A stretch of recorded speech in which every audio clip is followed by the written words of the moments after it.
Pembelajaran 6. Sebelumnya, kamu telah mengenal dan berlatih bagaimana melakukan permainan engklek. Ayo kita mengenal dan berlatih permainan tersebut lebih lanjut. Permainan tradisional merupakan salah satu bentuk keragaman budaya yang ada di Indonesia. Sebelumnya, kamu telah mengenal dan mempelajari permainan tradisional tersebut. Apakah kamu masih ingat cara memainkannya? Ceritakan apa yang kamu ketahui kepada teman satu kelompok. Tahukah kamu, permainan tradisional engklek dapat dimainkan dengan beberapa cara yang berbeda. Permainan tradisional engklek dikenal juga dengan istilah angklek atau inkling. Permainan engklek merupakan permainan berjalan atau melompat dengan menggunakan satu kaki pada bidang datar dengan peraturan yang disederhanakan dan disepakati oleh para pemainnya. Permainan tradisional ini memiliki banyak variasi tergantung kesepakatan yang memainkannya. Berdasarkan penelitian, ditemukan 43 jenis permainan engklek. Namanya pun berbeda-beda di tiap daerah. Istilah engklek yang biasa digunakan di daerah Jawa. Pola petak engklek ada 11 macam yang biasa digunakan di Jawa, jenis engklek ebrek dan engklek gunungan. Nah, bagaimana di tempat tinggalmu? Apakah kamu juga menemukan permainan sejenis engklek? Disebut apakah permainan engklek di lingkungan tempat tinggalmu? Sebelumnya, kamu juga telah belajar keterampilan dasar yang diperlukan dalam permainan engklek. Apa saja keterampilan dasar tersebut? Keterampilan dalam permainan engklek antara lain kelincahan dalam melompat, ketelitian agar tidak menginjak garis, dan kecerdasan saat memilih rumah. Keterampilan dasar yang diperlukan agar bisa bermain dengan lancar diantaranya seperti keseimbangan, akurasi, kejelian, kaki yang kuat, dan waspada memperhatikan garis. Salah satu alat yang digunakan dalam permainan engklek adalah gacuk. Gacuk tersebut dilemparkan ke kotak-kotak tertentu pada kotak-kotak yang terdapat pada pola sesuai aturan bermain. Pada permainan kali ini, kamu akan mempraktekkan memindahkan gacuk dengan menendang. Perhatikan penjelasan dan peragaan dari guru. Selain itu, kamu akan bermain engklek dengan pola petak yang berbeda. Sebelumnya, perhatikan pola petak engklek berikut. Nah, ini ada pola engklek. Pernahkah kalian menggunakan pola ini dalam bermain engklek? Yang pertama pola pesawat, kemudian pola gunung, dan pola baling-baling. Baik, sekarang kita akan menjawab pertanyaan sesuai dengan pengalaman dalam bermain engklek.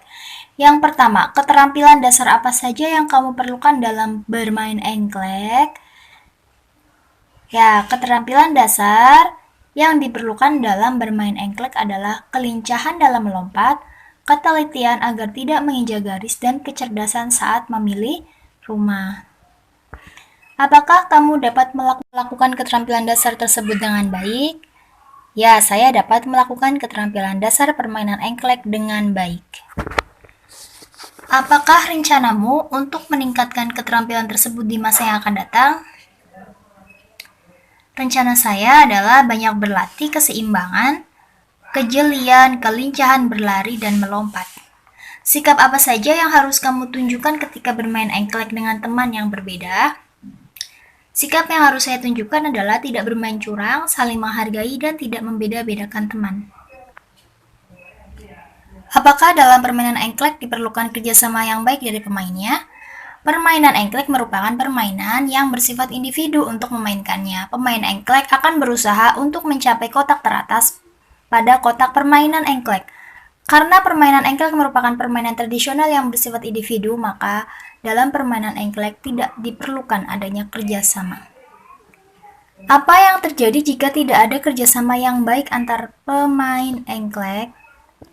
Permainan engklek tetap berjalan dengan baik karena engklek merupakan permainan yang bersifat individu, maka dalam permainan engklek tidak diperlukan adanya kerjasama. Tentunya kamu masih ingat cerita tentang sikap membantu bersama? Apakah kamu masih ingat gagasan pokok tentang cerita tersebut? Sekarang dengarkan gurumu membacakan kembali cerita tersebut. Buatlah ringkasan dari teks lisan tentang wedang jahe. Pada bagian berikut dengan menuliskan kembali terlebih dahulu gagasan pokok dan gagasan pendukungnya. Ya, pada saat itu kalian sudah pernah membuat ringkasan dari teks. Untuk kali ini teksnya adalah teks lisan, artinya teksnya dibacakan. Kalau teks tertulis berarti dia tertulis di lembar ya, berarti kalian bisa membaca sendiri. Sedangkan teks lisan berarti kalian harus mendengarkan cerita yang dibacakan oleh seseorang atau oleh gurumu.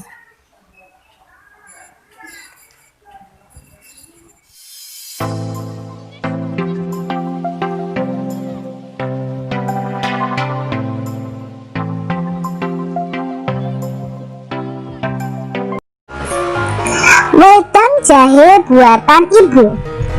Siang ini hujan turun deras sekali. Udin berjalan kaki pulang dari sekolah.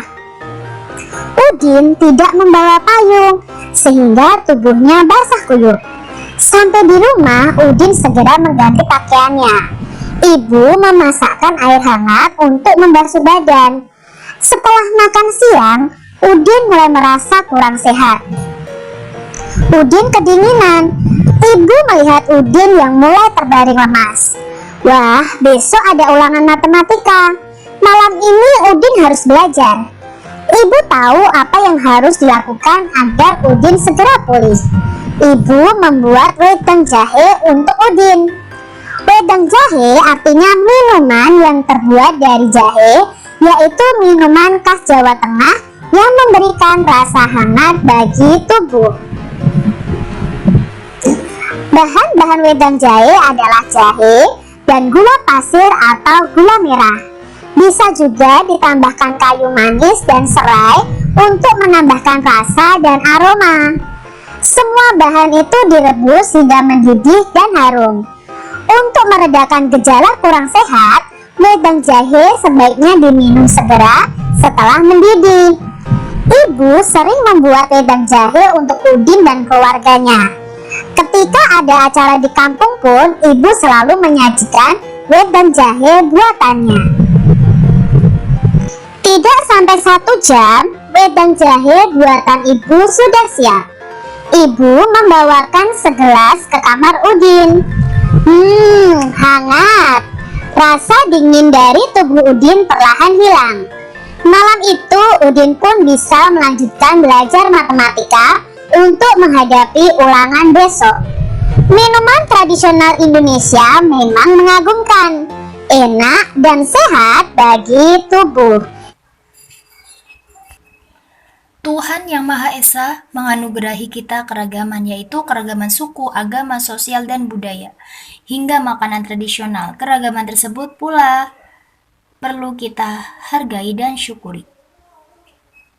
Bagaimana caramu bersyukur atas keberagaman yang ada? Apa manfaat yang kamu peroleh dari keberagaman yang ada?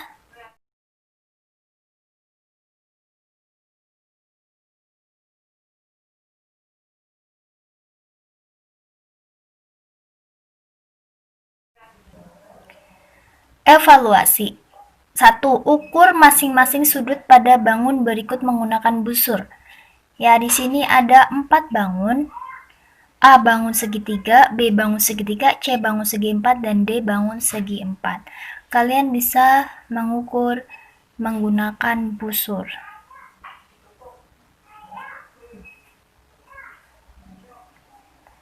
Nah, nanti setiap sudut dari setiap bangunnya itu ditulis besarnya berapa.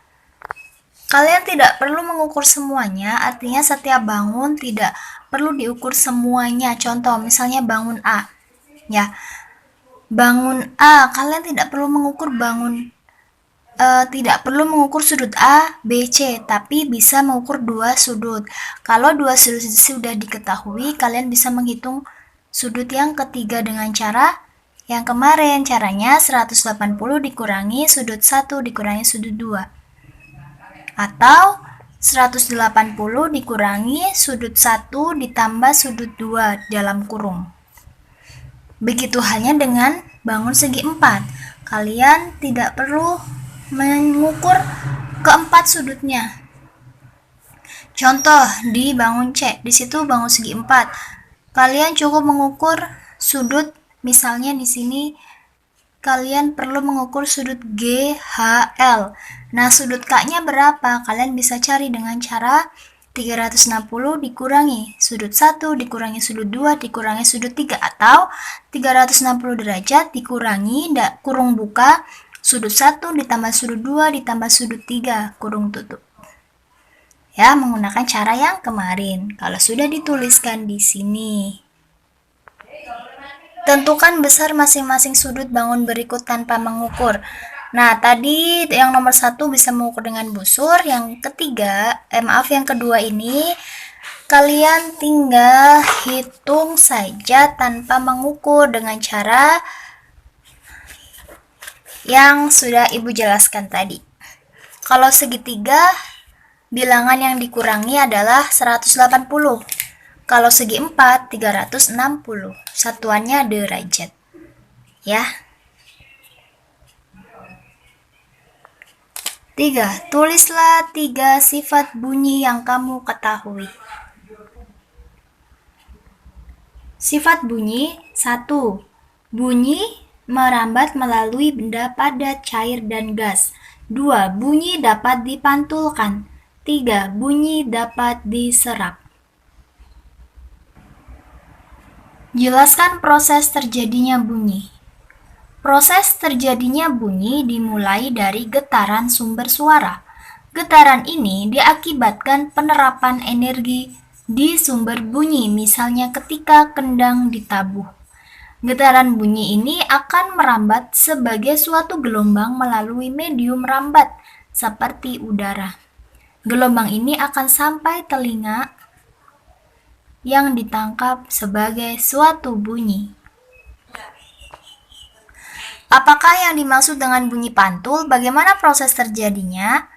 Bunyi pantul adalah bunyi yang terbentuk akibat pemantulan gelombang bunyi asal ketika mengenai suatu permukaan.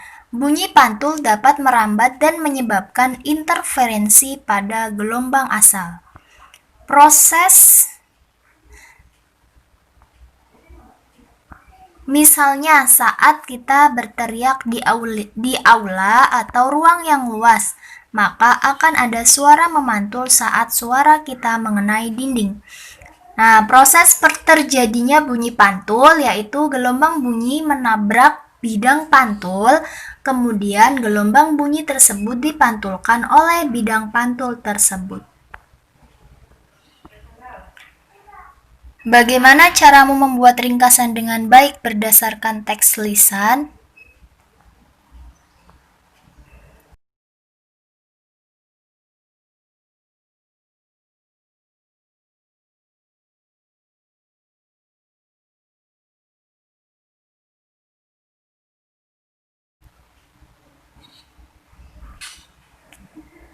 Apa persamaan dan perbedaan dalam membuat ringkasan teks tertulis dan teks lisan?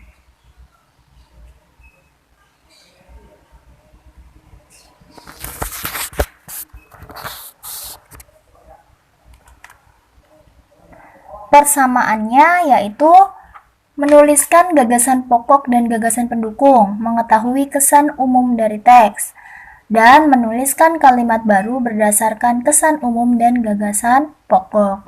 Perbedaannya, kalau teks tertulis membaca teks dengan seksama sekali atau 2 kali, sedangkan teks lisan mendengarkan teks yang dibacakan dengan seksama. Sebutkan contoh-contoh keberagaman yang telah kamu pelajari. Apa sikap yang perlu kamu terapkan ketika bekerja sama dengan teman-teman yang berbeda? Jelaskan. 10. Bagaimana kamu mensyukuri keberagaman yang ada di sekitarmu?